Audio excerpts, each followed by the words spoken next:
ಎಲ್ಲರಿಗೂ ನಮಸ್ಕಾರ. ನನ್ನ ಹೆಸರು ಛಾಯಾ ಅಂತ. ಒಂದು ಕಾಲೇಜಲ್ಲಿ ಕೆಮಿಸ್ಟ್ರಿ ಪ್ರೊಫೆಸರ್ ಆಗಿ ವರ್ಕ್ ಮಾಡ್ತಾ ಇದ್ದೀನಿ. ನನ್ನ ಇಂಟೆನ್ಷನ್ ಏನು ಈ ಚಾನಲ್ನ ತೆಗೆಯೋದಕ್ಕೆ ಅಂದರೆ ಸಾಧ್ಯ ಆದಷ್ಟು ಕೆಮಿಸ್ಟ್ರಿ ರಿಲೇಟೆಡ್ ಟಾಪಿಕ್ನ ಸಿಂಪಲಾಗಿ ಕನ್ನಡದ ಹೇಳುವಂಥ ಪ್ರಯತ್ನ ಮಾಡ್ತಾ ಇದ್ದೀನಿ. ಕೆಮಿಸ್ಟ್ರಿ ಇಷ್ಟ ಇಲ್ಲದವರೆಗೂ ಕೆಮಿಸ್ಟ್ರಿ ಕಡೆಗೆ ಸೆಳೆಯುವಂಥ ಪ್ರಯತ್ನ ನಾನು ನನ್ನ ಚಾನಲ್ ಮುಖಾಂತರ ಮಾಡ್ತಾ ಇದ್ದೀನಿ. ಪರ್ಟಿಕ್ಯುಲರ್ಲಿ ಕನ್ನಡ ಮೀಡಿಯಂ ಹುಡುಗರಿಗೆ, ರೂರಲ್ ಹುಡುಗರಿಗೆ ಹೆಲ್ಪ್ ಆಗಲಿ ಅಂತ ಕೆಮಿಸ್ಟ್ರಿನ ಕನ್ನಡದ ಹೇಳುವಂಥ ಪ್ರಯತ್ನ ನನ್ನ ಚಾನಲ್ ಮುಖಾಂತರ ಮಾಡ್ತಾ ಇದ್ದೀನಿ.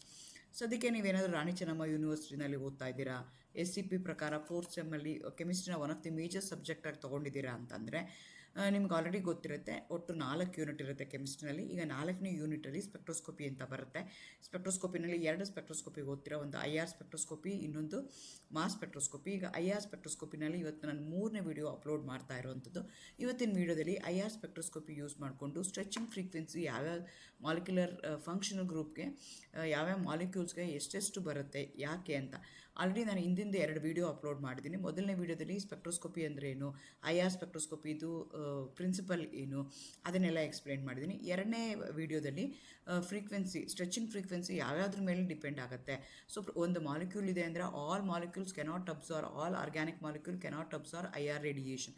IR ರೇಡಿಯೇಷನ್ ಅಬ್ಸರ್ವ್ ಮಾಡಬೇಕು ಅಂದರೆ ನಿಮ್ಮ ಮಾಲಿಕ್ಯೂಲು ಐಲಿ ಪೋಲಾರ್ ಆಗಿರಬೇಕು ಮತ್ತು ಡೈಪೋಲ್ ಮೂಮೆಂಟ್ ಇರಬೇಕು. ಅದಲ್ಲದೇ ಇನ್ನು other factors also going to influence the the stretching frequency ಬೇರೆ ಬೇರೆ ಯಾಕೆ ಆಗುತ್ತೆ ಅಂತ. ಅಂದರೆ ನಿಮ್ಗೆ ಕೊಟ್ಟಿರೋಂಥ ಮಾಲಿಕ್ಯುಲಲ್ಲಿ ಅನ್ಸ್ಯಾಚುರೇಷನ್ ಇದೆಯಾ, ಕಾಂಜುಗೇಷನ್ ಇದೆಯಾ, ಅದ್ರ ಮೇಲೆ ನಿಮ್ಗೆ ಏನಾಗುತ್ತೆ ಅಂದರೆ ಪ್ರತಿಯೊಂದು ಫಂಕ್ಷನಲ್ ಗ್ರೂಪ್ ಏನು ಮಾಡ್ತಾ ಹೋಗುತ್ತೆ, ಬೇರೆ ಬೇರೆ ಅಮೌಂಟ್ ಆಫ್ ಎನರ್ಜಿನ ಅಂದರೆ ರೇಡಿಯೇಷನ್ಸ್ನ ಅಬ್ಸರ್ವ್ ಮಾಡ್ಕೊಳ್ತಾ ಹೋಗುತ್ತೆ. ಸೊ ಯಾಕೆ ಅಬ್ಸರ್ವ್ ಮಾಡ್ಕೊಳ್ಳುತ್ತೆ, ಯಾಕೆ ಆ ವ್ಯಾಲ್ಯೂ ಬಂತು, ಯಾಕೆ ಸ್ಟ್ರೆಚಿಂಗ್ ಫ್ರೀಕ್ವೆನ್ಸಿ ಅಷ್ಟೇ ಆಯಿತು ಅನ್ನೋದಕ್ಕೆ ಅದು because of the hydrogen bonding ಇರ್ಬೋದು, ಇಲ್ಲಾಂದರೆ ಫೋರ್ಸ್ ಕಾನ್ಸ್ಟೆಂಟ್ ಇರ್ಬೋದು, ಅಥವಾ ನಿಮ್ಮ ಮಾಲಿಕ್ಯೂಲಲ್ಲಿ ಇಂಡಕ್ಟಿವ್ ಎಫೆಕ್ಟ್ ಇರುವಂಥ ಗ್ರೂಪ್ಸ್ ಇರ್ಬೋದು, ಅಥವಾ ಮೀಸೋಮೆರಿಕ್ ಎಫೆಕ್ಟ್ ಇನ್ಫ್ಲೂಯೆನ್ಸ್ ಮಾಡ್ತಾ ಇರ್ಬೋದು, ಅಥವಾ ರೆಡ್ಯೂಸ್ ಮಾಸ್ ಎಫೆಕ್ಟ್ ಮಾಡ್ತಾ ಇರ್ಬೋದು, ಬಾಂಡ್ ಸ್ಟ್ರೆಂತ್ ಇರ್ಬೋದು, ಫೋರ್ಸ್ ಕಾನ್ಸ್ಟೆಂಟ್ ಅಂತ ಹೇಳ್ತೀವಿ, ರೆಡ್ಯೂಸ್ ಮಾಸ್ ಅಂತ ಹೇಳ್ತೀವಿ. ಇದೆಲ್ಲ ಫ್ಯಾಕ್ಟರ್ಸು ಅಫೆಕ್ಟ್ ಮಾಡುತ್ತೆ. ಅದನ್ನು ನಾನು ಸೆಕೆಂಡ್ ವಿಡಿಯೋದಲ್ಲಿ ಇನ್ ಡೀಟೇಲಾಗಿ ಎಕ್ಸ್ಪ್ಲೈನ್ ಮಾಡಿದ್ದೀನಿ. ಇವತ್ತಿನ ವಿಡಿಯೋದಲ್ಲಿ ಬೇರೆ ಬೇರೆ ಫಂಕ್ಷನಲ್ ಗ್ರೂಪ್ಗೆ, ನಿಮ್ಮ ಫಂಕ್ಷನಲ್ ಗ್ರೂಪ್ ನಿಮ್ಮ ಸಿಲೆಬಸ್ ಪ್ರಕಾರ ಕೊಟ್ಟಿದ್ದಾರೆ. Alkanes, alkynes, benzene, aldehydes, ketones, alcohols, thiols, acid, ester, amines, ಇದಕ್ಕೆಲ್ಲನೂ depending upon the functional group present in them ಅದೇನಾಗ್ತಾ ಹೋಗುತ್ತೆ, ಬೇರೆ ಬೇರೆ ಸ್ಟ್ರೆಚಿಂಗ್ ಫ್ರೀಕ್ವೆನ್ಸಿನ ತೋರಿಸ್ತಾ ಹೋಗುತ್ತೆ. ಅದನ್ನು ಇವತ್ತು ಎಕ್ಸ್ಪ್ಲೇನ್ ಮಾಡೋಣ ಅಂತ ಅಂದ್ಕೊಳ್ತಾ ಇದ್ದೀನಿ. ಎಗೇನ್ ವೆಲ್ಕಮ್ ಟು ಛಾಯಾ. ನನ್ನ ಚಾನಲ್ನ ಸಬ್ಸ್ಕ್ರೈಬ್ ಮಾಡಿ, ಶೇರ್ ಮಾಡಿ, ಸಪೋರ್ಟ್ ಮಾಡಿ. ನಾನು ಮುಂಚೆನೇ ಹೇಳ್ದಂಗೆ ಸ್ಟ್ರೆಚಿಂಗ್ ಫ್ರೀಕ್ವೆನ್ಸಿ ಯಾವ್ಯಾವ್ದ್ರ ಮೇಲೆ ಡಿಪೆಂಡ್ ಆಗುತ್ತೆ ಅಂದರೆ ಫೋರ್ಸ್ ಕಾನ್ಸ್ಟೆಂಟ್ ಮೇಲೆ, ಬಾಂಡ್ ಎನರ್ಜಿ ಮೇಲೆ, ಅಟಾಮಿಕ್ ಮಾಸ್ ಮೇಲೆ, ಹೈಡ್ರೋಜನ್ ಬಾಂಡಿಂಗ್ ಮೇಲೆ. ಎಗೇನ್ ಹೈಡ್ರೋಜನ್ ಬಾಂಡಿಂಗಲ್ಲೂ ಇಂಟ್ರಾ ಮಾಲಿಕ್ಯುಲರ್ ಇದೆಯಾ, ಇಂಟರ್ ಮಾಲಿಕ್ಯುಲರ್ ಹೈಡ್ರೋಜನ್ ಬಾಂಡಿಂಗ್ ಇದೆಯಾ, ಹೈಡ್ರೋಜನ್ ಬಾಂಡಿಂಗ್ ಬಿಕಾಸ್ ಆಫ್ ನೈಟ್ರೋಜನ್ನ, hydrogen bonding because of the ಹ್ಯಾಲೋಜನ್ನ, ಅದೂ ಇಂಪಾರ್ಟೆಂಟ್ ಆಗುತ್ತೆ.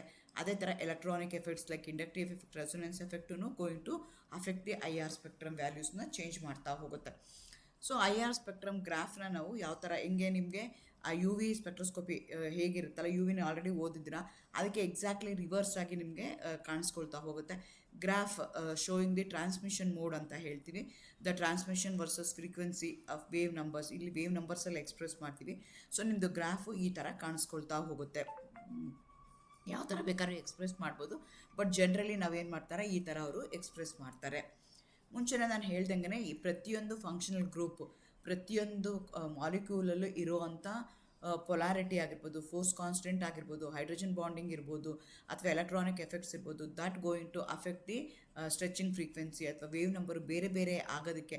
ಒಂದೇ ಮಾಲಿಕ್ಯೂಲ್, ಎಲ್ಲ ಆರ್ಗ್ಯಾನಿಕ್ ಮಾಲಿಕ್ಯೂಲ್ ಇದ್ದರೂ ಮಾಲಿಕ್ಯೂಲ್ ಇರುವಂಥ ಫಂಕ್ಷನಲ್ ಗ್ರೂಪ್ ಯಾವುದಿದೆ, ಆ ಮಾಲಿಕ್ಯೂಲಲ್ಲಿ ಡಬಲ್ ಬಾಂಡ್ ಇದೆಯಾ, ಟ್ರಿಪಲ್ ಬಾಂಡ್ ಇದೆಯಾ, ಬಾಂಡ್ ಸ್ಟ್ರೆಂತ್ ಹೇಗಿದೆ, ಆ ಬೇಸಿಸ್ ಮೇಲೆ ಅದೇನಾಗ್ತಾ ಹೋಗುತ್ತೆ ಅಂತ ಬೇರೆ ಬೇರೆ ಫಂಕ್ಷನಲ್ ಸ್ಟ್ರೆಚಿಂಗ್ ಫ್ರೀಕ್ವೆನ್ಸಿ ಬರ್ತಾ ಹೋಗುತ್ತೆ. ನಾನು ಮುಂಚೆನೇ ನಿಮ್ಗೆ ಹೇಳ್ದಂಗೆ 4000 to 500 ಆ ರೇಂಜಲ್ಲಿ ಸೆಂಟಿಮೀಟರ್ ಇನ್ವರ್ಸಲ್ಲಿ ನಿಮಗೆ IR ಸ್ಪೆಕ್ಟ್ರಾ ಕಾಣಿಸ್ಕೊಳ್ತಾ ಹೋಗುತ್ತೆ. ಆ ಎನರ್ಜಿ ರೇಂಜ್ಗೆ ನಾವೇನಂತ ಕರಿತೀವಿ, IR ಸ್ಪೆಕ್ಟ್ರಾ ಅಂತ ಕರಿತೀವಿ, ಅಥವಾ IR ರೇಡಿಯೇಷನ್ಸ್ ಅಂತ ಕರಿತೀವಿ. ವೇವ್ ನಂಬರಲ್ಲಿ ಎಕ್ಸ್ಪ್ರೆಸ್ ಮಾಡ್ತೀವಿ. ಸೊ ಅದೇನಾಗುತ್ತೆ ಅಂದರೆ 2 ಥರ, ಅಂದರೆ ಕ್ಲಿಯರ್ ಕಟ್ಟಾಗಿ ಎಂಟೈರ್ ರೀಜನ್ ಏನಿದೆಯಲ್ಲ, IR absorption region 500 to 4000 centimetre inverse ಏನಿದೆಯಲ್ಲ, ಅದನ್ನು ಅವರು ಕ್ಲಿಯರ್ ಕಟ್ಟಾಗಿ ನಾವು 2 ಪಾರ್ಟಾಗಿ ಡಿವೈಡ್ ಮಾಡ್ಬೋದು. ಒಂದಕ್ಕೆ ಅವ್ರು ಏನಂತ ಕರೀತಾರೆ ಅಂತಂದರೆ ಫಂಕ್ಷನಲ್ ಗ್ರೂಪ್ ರೀಜನ್ ಅಂತ ಕರೀತಾರೆ, ಇನ್ನೊಂದಕ್ಕೆ ಫಿಂಗರ್ ಪ್ರಿಂಟ್ ರೀಜನ್ ಅಂತ ಕರೀತಾರೆ. 2 ಥರ. ಸೊ ಪರ್ಟಿಕ್ಯುಲರ್ಲಿ C++ O ಇದೆ, C++ N ಇದೆ, C++ ಇದೆ ಅಂದರೆ ರೇಂಜ್ ಎಷ್ಟಿರುತ್ತೆ ಅಂದರೆ 1500 to 2000 ಇರುತ್ತೆ. ಟ್ರಿಪಲ್ ಬಾಂಡ್ ಇತ್ತು ಅಂತಂದರೆ 2000 to 3000 ರೇಂಜಲ್ಲಿ ಇರುತ್ತೆ. ಅದೇ ಥರ NH, OH, CH ಆ ಥರ ಇತ್ತು ಅಂದರೆ 3000 to 4000 ಸೆಂಟಿಮೀಟರ್ ಇನ್ವರ್ಸಲ್ಲಿ ನಿಮಗೆ ಬರ್ತಾ ಹೋಗುತ್ತೆ. ಸೊ ಈ ರೀತಿಯಾಗಿ ರೀಜನ್ ಈಗ ಎಷ್ಟು 500 to 1500 ಅದಕ್ಕೆ ಏನಂತ ಕರಿತೀವಿ, ಫಿಂಗರ್ ಪ್ರಿಂಟ್ ರೀಜನ್ ಅಂತ ಕರೀತಾರೆ. 1500 to 4000 ಸೆಂಟಿಮೀಟರ್ಸ್ ಏನಿದೆಯಲ್ಲ ಅದಕ್ಕೆ ಅವ್ರು ಏನು ತರ್ತಾರೆ, ಫಂಕ್ಷನಲ್ ಗ್ರೂಪ್ ರೀಜನ್ ಅಂತ ಅವರು ಕನ್ಸಿಡರ್ ಮಾಡ್ತಾರೆ. ಸೊ ಎರಡು ಥರ ಎಂಟೈರ್ ರೇಂಜ್ IR ರೇಂಜ್ ಏನಿದೆಯಲ್ಲ ಅದನ್ನು ಅವ್ರು ಎರಡು ಥರ ಕ್ಲಾಸಿಫೈ ಮಾಡ್ತಾರೆ. ಮೊದಲನೇದಕ್ಕೆ ಫಂಕ್ಷನಲ್ ಗ್ರೂಪ್ ಫ್ರೀಕ್ವೆನ್ಸೀಸ್ ಅಂತ ಕರೀತಾರೆ. Certain functional group structural group ನಾನು ಹೇಳ್ದಂಗೆ C++C ಇರ್ಬೋದು, C++C ಇರ್ಬೋದು, NO ಇರ್ಬೋದು ಅಥವಾ OH ಬಾಂಡ್ ಇರ್ಬೋದು. ಸೊ ಸ್ಟ್ರಕ್ಚರಲ್ ಗ್ರೂಪ್ಸ್ ಯಾವುದಿದೆ, ಫಂಕ್ಷನಲ್ ಗ್ರೂಪ್ ಯಾವುದಿದೆ, ಆ ಬೇಸಿಸ್ ಮೇಲೆ ಅದೇನಾಗುತ್ತೆ ಅಂತಂದರೆ ಎನರ್ಜಿನ ಅಬ್ಸರ್ವ್ ಮಾಡ್ಕೊಳ್ಳುತ್ತೆ. ಅವು ಬೇರೆ ಫ್ರೀಕ್ವೆನ್ಸೀಸ್ನ ಅಬ್ಸರ್ವ್ ಮಾಡ್ಕೊಳ್ಳುತ್ತೆ, ಬೇರೆ ಫ್ರೀಕ್ವೆನ್ಸಿ ರೀಜನಲ್ಲಿ ಅವು ನಮ್ಗೆ ಕಾಣಿಸ್ಕೊಳ್ತಾ ಹೋಗುತ್ತೆ. ಅದಕ್ಕೆ ನಾವೇನಂತ ಕರಿತೀವಿ, ಗ್ರೂಪ್ ಫ್ರೀಕ್ವೆನ್ಸೀಸ್ ಅಂತ ಕರಿತೀವಿ. ಎಲ್ಲಿಂದ ಎಲ್ಲಿ ತನಕ ಇರುತ್ತೆ ಅಂದರೆ 4000 to 1000 ಸೆಂಟಿಮೀಟರ್ ಇನ್ವರ್ಸ್ ಆ ರೀಜನಲ್ಲಿರುತ್ತೆ. ಅದಕ್ಕೆ ಗ್ರೂಪ್ ಫ್ರೀಕ್ವೆನ್ಸಿ ರೀಜನ್ ಅಂತ ನಾವು ಕರಿತೀವಿ. The presence of various group vibrations in IR spectrum is the great assist in identifying the absorbing molecule. So ಆ ರೇಂಜಲ್ಲಿ ಇದೆ ಅಂದರೆ ನಮಗೆ ಅದು ಈಗ ಫಾರ್ ಎಕ್ಸಾಂಪಲ್ ನಾನು ಹಿಂದಿನ ಡಯಾಗ್ರಾಮಲ್ಲಿ ತೋರಿಸ್ದಂಗೆ C++C ಇರ್ಬೋದು, C++N ಇದೆ, ಆ ರೇಂಜಲ್ಲಿ ಬಂತು ಅಂದರೆ ಇದಿರ್ಬೋದು ಆ ಫಂಕ್ಷನಲ್ ಗ್ರೂಪ್ ಅಂತ ನಾವು ಐಡೆಂಟಿಫೈ ಮಾಡ್ಕೋಬೋದು. ಫಾರ್ ಎಕ್ಸಾಂಪಲ್ ಕಾರ್ಬನೈಲ್ ಗ್ರೂಪ್ ಅಂದರೆ ಅದು ಆಲ್ಡಿಹೈಡ್ಸ್ ಕೀಟೋನ್ಸ್ ಯಾವಾಗೂ 1650 to 1740 ಸೆಂಟಿಮೀಟರ್ ಇನ್ವರ್ಸ್ಗೆ ಅದು ನಿಮಗೆ ಕಾಣಿಸ್ಕೊಳ್ತಾ ಹೋಗುತ್ತೆ. ನೋಡಿ ಎಂಟೈರ್ ರೀಜನ್ ಏನಿದೆಯಲ್ಲ ಅವರು ಈ ಥರ ಮಾಡಿದ್ದಾರೆ. ವೇವ್ ಲೆಂತಲ್ಲಿ ಹೇಳ್ಬೋದು ಅಥವಾ ನಾನು ಹೇಳ್ದಂಗೆ ಅದನ್ನು ಸೆಂಟಿಮೀಟರ್ ಇನ್ವರ್ಸಲ್ಲಿ ಎಕ್ಸ್ಪ್ರೆಸ್ ಮಾಡ್ಬೋದು. μml ಅವರು ಎಕ್ಸ್ಪ್ರೆಸ್ ಮಾಡ್ಬೋದು. ಇಲ್ಲಿ ಅವರು μml ಎಕ್ಸ್ಪ್ರೆಸ್ ಮಾಡಿದ್ದಾರೆ. ಮೇಲ್ಗಡೆಗೆ ಯಾವ ಥರ ಎಕ್ಸ್ಪ್ರೆಸ್ ಮಾಡಿದ್ದಾರೆ ಅಂದರೆ ವೇವ್ ನಂಬರ್ ಇನ್ ಸೆಂಟಿಮೀಟರ್ ಇನ್ವರ್ಸಲ್ಲಿ ಅವರು ಅದನ್ನು ಅಲ್ಲಿ ನಿಮಗೆ ಎಕ್ಸ್ಪ್ರೆಸ್ ಮಾಡ್ತಾರೆ. ಇಲ್ಲಿ ಸೆಂಟಿಮೀಟರ್ ಇನ್ವರ್ಸಲ್ಲಿ ಮೇಲ್ಗಡೆ ಸೆಂಟಿಮೀಟರ್ ಇನ್ವರ್ಸಲ್ಲಿ ನಿಮಗೆ ಎಕ್ಸ್ಪ್ರೆಸ್ ಮಾಡ್ತಾ ಇದ್ದಾರೆ, ಕೆಳಗಡೆಗೆ ಏನು ಮಾಡ್ತಾ ಇದ್ದಾರೆ ಮೈಕ್ರೋಮೀಟರ್ಸಲ್ಲಿ ಅದನ್ನು ಹೇಳ್ತಾ ಇದ್ದಾರೆ. ನೋಡಿ 1000 to 4000 ಸೆಂಟಿಮೀಟರ್ ಇನ್ವರ್ಸ್ ಏನಿರುತ್ತಲ್ಲ ಇದಕ್ಕೆ ಅವ್ರು ಏನಂತ ಕರೀತಾರೆ ಅಂತಂದರೆ frequency region, group frequency region ಅಂತ ಕರೀತಾರೆ. ಈ ಕಡೆ ಇರೋದಕ್ಕೆ ಪ್ರಿಂಟ್ ರೀಜನ್ ಅಂತ ಅವರು ಕರೀತಾ ಹೋಗ್ತಾರೆ. ಹೇಗೆ ನಾನು ಹೇಳ್ದಂಗೆ ಡಿಪೆಂಡಿಂಗ್ ಅಪಾನ್ ದಿ ಯಾವ್ಯಾವ ಥರ ಗ್ರೂಪ್ ಇದೆ ಆ ಬೇಸಿಸ್ ಮೇಲೆ ಬೇರೆ ಬೇರೆ ಫ್ರೀಕ್ವೆನ್ಸಿ ರೀಜನಲ್ಲಿ ಬರುತ್ತೆ. ಸೊ ಇದು ರೆಡಿ ರೆಕನರ್ ಥರ ನಾವು ಇಟ್ಕೊಂಡು ನನಗೆ ಒಂದು ಗ್ರಾಫ್ ಬಂದಿದೆ. ಈಗ ಯಾವುದರಲ್ಲಿ ಅಬ್ಸರ್ಪ್ಷನ್ ಫ್ರೀಕ್ವೆನ್ಸಿ ಬರ್ತಾ ಇದೆ ಆ ಬೇಸಿಸ್ ಮೇಲೆ ನನಗೆ ಇಲ್ಲಿ ಈ ಸೆಂಟಿಮೀಟರ್ ಇನ್ವರ್ಸ್ ಬರ್ತಿದೆ ಅಂದರೆ ಸೊ ಈ ಗ್ರೂಪ್ ಇರ್ಬೋದಾ, ಆ ರೀತಿಯಾಗಿ ನಾನೇನು ಮಾಡ್ತೀನಿ, ಐಡೆಂಟಿಫೈ ಮಾಡ್ತೀನಿ. So one of the main applications of IR spectroscopy is to find out the functional group ಯಾವುದಿದೆ ನನ್ನ ಮಾಲಿಕ್ಯೂಲಲ್ಲಿ ಅಂದರೆ ನಾನು ಐಡೆಂಟಿಫೈ ಮಾಡೋ ಅಂಥದ್ದೇ ಅಲ್ಲಿ ಇರುವಂಥದ್ದು. ಅದೇ ಥರ ಇನ್ನೊಂದು ರೀಜನ್ ಇದೆ 1300 to ಅಥವಾ 600 ಸೆಂಟಿಮೀಟರ್ ಇನ್ವರ್ಸ್ ಏನಿದೆಯಲ್ಲ ಅದಕ್ಕೆ ಅವ್ರು ಏನಂತ ಕರೀತಾರೆ, ಫಿಂಗರ್ ಪ್ರಿಂಟ್ ರೀಜನ್ ಅಂತ ಹೇಳ್ತಾರೆ. ನಿಮಗೆ ಗೊತ್ತಿರ್ಬೋದು ಪ್ರತಿಯೊಬ್ಬರ ಮನುಷ್ಯರಲ್ಲಿ ಯಾರಿದಾರಲ್ಲ ಇಡೀ ಪ್ರಪಂಚದಲ್ಲಿ ಇಬ್ಬರದು 2% ಇನ್ the entire world cannot have same finger print ಅಂತ ಹೇಳ್ತಾರೆ. ಸೊ ಈ ಕ್ರಿಮಿನಾಲಜಿ ಮಾಡೋ ಅಂಥವ್ರು, ಇದನ್ನೆಲ್ಲ ಐಡೆಂಟಿಫೈ ಮಾಡೋ ಅಂಥವ್ರು, ಕಳ್ಳರನ್ನ ಹಿಡಿಯೋ ಅಂಥವ್ರು, ಪೊಲೀಸವರೆಲ್ಲ ಹೆಂಗೆ ಮಾಡ್ತಾರೆ ಅಂದರೆ ಯಾವಾಗೂ ಫಿಂಗರ್ ಪ್ರಿಂಟ್ ತೊಗೊಳ್ತಾರೆ. ಅಥವಾ ನೀವೆಲ್ಲಾದರೂ ಈಗ ಫಾರಿನ್ಗೆ ಹೋಗ್ತಾ ಇದ್ದೀರಾ ಅಥವಾ ಇದ್ರದ್ದು ವೆರಿಫಿಕೇಷನ್ಗೆ ಹೋಗ್ತಾ ಇದ್ದೀರಾ, ವೀಸಾಗೆ ಹೋಗ್ತಾ ಇದ್ದೀರಾ ಅಥವಾ ಯಾವುದೋ ಒಂದು ಜಾಬ್ಗೆ ಹೋಗ್ತೀರಾ, ಎಲ್ಲರಿಗೂ ಫಿಂಗರ್ ಪ್ರಿಂಟ್ ತೊಗೊಳ್ತಾರೆ. ಯಾಕೆ ಅಂತಂದರೆ no two people in the entire world going to have the same finger print ಅಂತ ಹೇಳ್ತಾರೆ. ಅದೇ ರೀತಿ ಈ ಮಾಲಿಕ್ಯೂಲ್ಸನ್ನು no two molecules can have same vibration frequency ಅಂತ ಹೇಳ್ತಾರೆ. Each and every molecule depending upon the situation, depending upon the constituent of those molecules, they're going to absorb different regions, different amount of energy, IR radiation, different vibrational frequency ಕೊಡ್ತವೆ. ಅದಕ್ಕೆ ನಾವೇನಂತ ಕರಿತೀವಿ, finger print region ಅಂತ ಕರೀತಾರೆ. So absorption region ನೋಡಿ ಇಲ್ಲಿಂದ ಇಲ್ಲಿ ತನಕ 1000ಇಂದ 4000 ತನಕ ಇತ್ತು ಅಂತಂದರೆ ಅವಾಗ ಅದನ್ನು ನಾವೇನಂತ ಕರಿತೀವಿ, ಫಂಕ್ಷನಲ್ ಗ್ರೂಪ್ ಅಂತ ಕರಿತೀವಿ. ಸೊ ಪ್ರತಿಯೊಂದಕ್ಕೂ ನೋಡಿ ಆಲ್ಕೋಹಾಲ್ಸ್ ಇದ್ದರೆ ಇಷ್ಟಾಗುತ್ತೆ, ಕಾರ್ಬಾಕ್ಸಿಲಿಕ್ ಆ್ಯಸಿಡ್ ಇದ್ದರೆ ಇಷ್ಟಾಗುತ್ತೆ, ಅಮೈನ್ಸ್ ಇದ್ದರೆ ಇಷ್ಟಾಗುತ್ತೆ, ಅಮೈಡ್ಸ್ ಇದ್ದರೆ ಇಷ್ಟಾಗುತ್ತೆ, ಬೆನ್ಝೀನ್ ಬರೀ ಬೆನ್ಝಿನ್ ಇದ್ದರೆ ಆಗುತ್ತೆ, ಮಾನೋ ಸಬ್ಸ್ಟಿಟ್ಯೂಟೆಡ್ ಇದ್ದರೆ ಹೇಗಾಗುತ್ತೆ, ಆರ್ಥೋ ಇದ್ದರೆ ಹೇಗಾಗುತ್ತೆ, ಮೆಟಾ ಪ್ಯಾರಾ ಇದ್ದರೆ ಏನಾಗುತ್ತೆ. ಪ್ರತಿಯೊಂದೂ no two elements, no two compounds in the organic chemistry they can have same amount of energy ಇರಲ್ಲ. ಸೊ ಆ ರೀತಿಯಾಗಿ ಅವು ಬರ್ತಾ ಹೋಗುತ್ತೆ. ಸೊ ಈ ರೀತಿಯಾಗಿ ಎರಡು ರೀಜನ್ ಇದೆ. ಕೇಳ್ತಾರೆ ಎಕ್ಸ್ಪ್ಲೈನ್ ದಿ ಸ್ಟ್ರೆಚಿಂಗ್ ಫ್ರೀಕ್ವೆನ್ಸಿ ಅಥವಾ give A short note on finger print region, give A short note on functional group frequencies ಅಂತ ಕೇಳ್ತಾರೆ. ಸೊ ನೀವು ಅಲ್ಲಿ ಯಾವ ರೇಂಜಿಂದ ಯಾವ ರೇಂಜ್ ತನಕ ಬರುತ್ತೆ, ಯಾಕೆ ಅದನ್ನು ಯೂಸ್ ಮಾಡ್ತೀವಿ ಅದನ್ನಲ್ಲಿ ನೀವು ಹೇಳಬೇಕಾಗತ್ತೆ.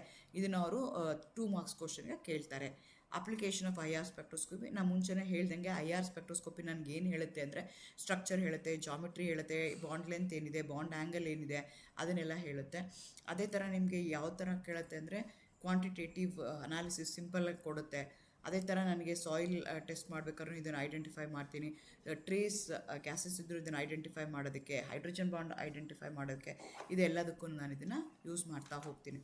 ಇದರದ್ದು ಲಿಮಿಟೇಷನ್ಸ್ ಏನು ಅಂದರೆ, ಒಂದೇನು ಅಂದರೆ we cannot find out the molecular weight, ಮತ್ತು ಗೇಷಿಯಸ್ ಸ್ಟೇಟಲ್ಲಿದ್ದಾಗ ಅದು ಐಡೆಂಟಿಫೈ ಮಾಡೋದಿಲ್ಲ. ಮೂರನೇದು ಏನಾಗುತ್ತೆ ಅಂದರೆ ರಿಲೇಟಿವ್ ಪೊಸಿಷನ್, ಯಾಕೆ ಅದೇ ಪೊಸಿಷನ್ಗೆ ಬಂತು ಅದನ್ನು ಹೇಳೋದಕ್ಕೆ ಕಷ್ಟ ಆಗುತ್ತೆ. ಅದೇ ಥರ ಸಿಂಗಲ್ ಸ್ಪೆಕ್ಟ್ರಮಿಂದ ನಾವು ಎಲ್ಲನೂ ಐಡೆಂಟಿಫೈ ಮಾಡೋಕ್ಕಾಗಲ್ಲ, but that can be possible with NMR spectroscopy. ಇದರಿಂದ ಅದು ಸಾಧ್ಯ ಆಗಲ್ಲ. ಎಗೇನ್ ನಾವು ಇದನ್ನು ಮಾಡ್ಬೇಕಾದ್ರೆ ನಮ್ಮ ಸ್ಯಾಂಪಲ್ ಸೆಲ್ಲಲ್ಲಿ ಇಡ್ತೀವಿ. ಆ ಸ್ಯಾಂಪಲ್ ಸೆಲ್ ಏನಾದರೂ ಆ sample cell if it is contaminated with halogen salts, ಅವಾಗ ಅದು ನಿಮಗೆ ಸಸೆಪ್ಟಬಲ್ ಟು ಮಾಯಿಶ್ಚರ್ ಆಗುತ್ತೆ, ಹಾಗಾಗಿ ಕರೆಕ್ಟ್ ರೀಡಿಂಗ್ ಅದು ನಿಮಗೆ ಕೊಡೋದಿಲ್ಲ. These are the limitations of IR spectroscopy. ಹಾಗಾಗಿ ನಾವೇನು ಮಾಡ್ತೀವಿ, ಬೇರೆ ಬೇರೆ ಸ್ಪೆಕ್ಟ್ರೋಸ್ಕೋಪಿನ ನಾವು ಕಲಿತಾ ಹೋಗ್ತೀವಿ.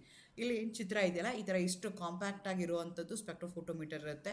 ಸ್ಪೆಕ್ಟ್ರೋಫೋಟೋಮೀಟರ್ ಅಂದರೆ that's a instrument which going to identify the amount of radiation absorb by your molecule.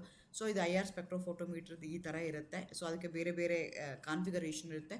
ಇದು ಥರ್ಮೋ ನಿಕೋಲೆಟ್ 5700 FT ಅಂತ ಹೇಳ್ತಿದ್ರೆ ಅದು ಪ್ಯಾಟ್ರನಲ್ಲಿ ನಾವು ಯೂಸ್ ಮಾಡೋವಂಥದ್ದು. ಅದೇ ಥರ UV ಮತ್ತು IR ಸ್ಪೆಕ್ಟ್ರೋಸ್ಕೋಪಿಗೂ ಡಿಫ್ರೆನ್ಸ್ ಇದೆ. ನೀವು UV ಆಲ್ರೆಡಿ ಓದಿದ್ದೀರಾ. UVನಲ್ಲಿ ನಾವೇನು ಮಾಡ್ತೀವಿ, ನ್ಯಾನೋಮೀಟ್ರಲ್ಲಿ ಎಕ್ಸ್ಪ್ರೆಸ್ ಮಾಡ್ತೀವಿ. ಇಲ್ಲಿ IR ಏನು ಮಾಡ್ತೀವಿ, ಸೆಂಟಿಮೀಟರ್ ಇನ್ವರ್ಸಲ್ಲಿ ಎಕ್ಸ್ಪ್ರೆಸ್ ಮಾಡ್ತೀವಿ. UV ನನಗೆ ಏನು ಕೊಡುತ್ತೆ ಅಂತಂದರೆ ಕಾಂಜುಗೇಷನ್ ಬಗ್ಗೆ ಹೇಳುತ್ತೆ. ಇಲ್ಲಿ ಏನು ಮಾಡ್ತೀವಿ, ಫಂಕ್ಷನಲ್ ಗ್ರೂಪ್ ಯಾವುದಿದೆ ಅಂತ ಐಡೆಂಟಿಫೈ ಮಾಡ್ತೀವಿ. ಇಲ್ಲಿ ಅದು ವೇವ್ ಲೆಂತಲ್ಲಿ ನಾವು ಎಕ್ಸ್ಪ್ರೆಸ್ ಮಾಡ್ತೀವಿ, ಇಲ್ಲಿ ವೇವ್ ನಂಬರಲ್ಲಿ ಎಕ್ಸ್ಪ್ರೆಸ್ ಮಾಡ್ತೀವಿ. ಅಲ್ಲೇನಾಗುತ್ತೆ, UV ಸ್ಪೆಕ್ಟ್ರಮ್ ಯಾವಾಗೂ ಬ್ರಾಡಾಗಿರುತ್ತೆ, IR ಸ್ಪೆಕ್ಟ್ರಮು ಯಾವಾಗೂ ಶಾರ್ಪ್ ಪೀಕ್ಸ್ ಬರುತ್ತೆ. ಸೊ ಹಾಗಾಗಿ ಈ IR ಸ್ಪೆಕ್ಟ್ರೋಸ್ಕೋಪಿ ನನಗೆ ಕಾಂಜುಗೇಷನ್ ಇದ್ದರೆ ಹೇಳುತ್ತೆ, UV ಸ್ಪೆಕ್ಟ್ರೋಸ್ಕೋಪಿ ನನಗೆ ಕಾಂಜುಗೇಷನ್ ಇದ್ದರೆ ಐಡಿಯಾ ಕೊಡುತ್ತೆ. IR ಸ್ಪೆಕ್ಟ್ರೋಸ್ಕೋಪಿ ನನಗೆ ಏನು ಮಾಡುತ್ತೆ, ನನ್ನ ಮಾಲಿಕ್ಯೂಲಲ್ಲಿ ಇರುವಂಥ ಫಂಕ್ಷನಲ್ ಗ್ರೂಪ್ಸ್ ಯಾವುದು ಅಂತ ಅದು ಐಡೆಂಟಿಫೈ ಮಾಡೋಕ್ಕೆ ಕೊಡುತ್ತೆ. ಸೊ ಎಕ್ಸೆಪ್ಟ್ NMR ಬಿಟ್ಟರೆ ಮಿಕ್ಕಿದ ಎಲ್ಲನೂ ಏನು ಮಾಡ್ತೀವಿ, ಕಲೆಕ್ಟಿವ್ ಆಗಿ ಒಂದೇ ಒಂದು ಸ್ಪೆಕ್ಟ್ರೋಸ್ಕೋಪಿನಲ್ಲಿ ನನಗೆ ಎಂಟೈರ್ ಸ್ಟ್ರಕ್ಚರ್ ಬರುತ್ತೆ ಅಂತ ಯಾವುದೂ ಇಲ್ಲ. UV ಏನು ಮಾಡುತ್ತೆ, ಪಾರ್ಷಿಯಲ್ ಸ್ಟ್ರಕ್ಚರ್ ಕೊಡುತ್ತೆ, IR ಪಾರ್ಷಿಯಲ್ ಸ್ಟ್ರಕ್ಚರ್ ಕೊಡುತ್ತೆ. ಅವೆರಡನ್ನೂ ಕಂಬೈನ್ ಮಾಡಿ ನಾವು ಇದಿರ್ಬೋದಾ ಅಂತ ಐಡೆಂಟಿಫೈ ಮಾಡ್ತೀವಿ. ಅದನ್ನು ಕನ್ಫರ್ಮ್ ಮಾಡೋದು ಯಾವಾಗ ಅಂದರೆ by preparing that we are going to confirm. ಇಲ್ಲ ಅಂತಂದರೆ NMR ಸ್ಪೆಕ್ಟ್ರೋಸ್ಕೋಪಿ ಯೂಸ್ ಮಾಡಿಕೊಂಡು ನಾನು ಸ್ಟ್ರಕ್ಚರ್ನ ಐಡೆಂಟಿಫೈ ಮಾಡ್ಬೋದು. Thank you, all the best, good luck.